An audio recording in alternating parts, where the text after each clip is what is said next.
ಜೀವಿಸ್ತಾ ಇದ್ದೀರಿ. ಗುಗ್ವಾಡ ಬೆಳಿಬೇಕು. ಬಹುತೇಕ ನಾ ಭಾಳ ವಿಚಾರ ಮಾಡಿದೆ, ಈ ಗುಗ್ವಾಡ ಅನ್ನುವಂಥ ಹೆಸರು ಯಾಕೆ ಬಂದದೆ ಅಂತ. ನಮ್ಮ ಅತ್ನಿಯವ್ರ ಜೋಡಿ ಮಾತಾಡಾಗ ನನಗೆ ಇಲ್ಲಿ ಬಂದ ಬೆಳಗ್ಗೆ ಗೊತ್ತಾಯ್ತು. ಈ ಗುಗ್ವಾಡ ಅನ್ನೋದು ಭಾಳ ಮಂದಿ ನಾವೆಲ್ಲ ತಿಳ್ಕೊತೀವಿ, ಗೂಗಿರ್ಬೋದು ಗುಗ್ವಾಡ ಅಂತ. ಗೂಗಿಯ ಗುಗ್ವಾಡ ಅಲ್ಲ, ಇದು ಗುಹೇಶ್ವರನ ಬಾಡ ಗುಗ್ವಾಡ.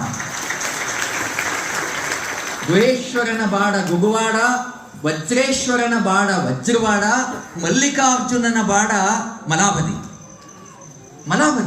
ಬಹುತೇಕ ನಮ್ಮ ಇತಿಹಾಸ ಬಹಳ ದೊಡ್ಡದ, ನೀವೆಲ್ಲ ಪುಣ್ಯವಂತರು ಅಂತ ಹೇಳ್ತಾ ನನ್ನನ್ನ ಸಂಸುದ್ದೀನ್ ಸಾಹೇಬರು, ನಮ್ಮ ಅತನಿ ಸರು ಬಹಳ ಪ್ರೀತಿಯಿಂದ ತಮ್ಮ ಮಧ್ಯದೊಳಗೆ ನನ್ನನ್ನು ಕರೆಸಿ 4 ಮಾತು ಹೇಳಲಿಕ್ಕೆ ಆಸ್ಪದ ಮಾಡಿಕೊಟ್ರು.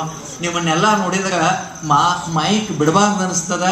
ಆದ್ರೆ ಮತ್ತೊಂದು ದಿವಸ ಬರ್ತೀನಿ, ಮತ್ತೆ ನಿಮ್ಮ ಜೊತೆಗೆ ಮಾತಾಡ್ತೀನಿ, ನಿಮ್ಮ ದರ್ಶನ ಭಾಗ್ಯವನ್ನು ಪಡೀತೀನಿ ಅಂತ ಹೇಳ್ತಾ ನನ್ನ ಮಾತುಗಳಲ್ಲಿ ವಿರಾಮ ಕೊಡ್ತಾ ಇದ್ದೀನಿ. ಧನ್ಯವಾದ.